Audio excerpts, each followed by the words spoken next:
1 plus 2 gives us 3. Now 3 times 3 gives us 9, and finally 9 divide 9 gives us 1. But this answer is not correct, because according to order of operation, first we do parenthesis, then exponent, then multiplication or division, finally addition or subtraction. Remember that multiplication and division have equal priority, and we work from left to right. So first we do parenthesis, inside the parenthesis also addition, then division, after that finally multiplication. So first 9 divide 3 times, here 1 plus 2 gives us 3. Now in this expression there are two symbols, division and multiplication. First we do division.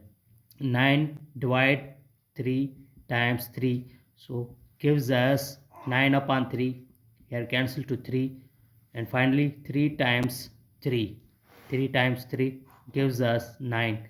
This is a right answer.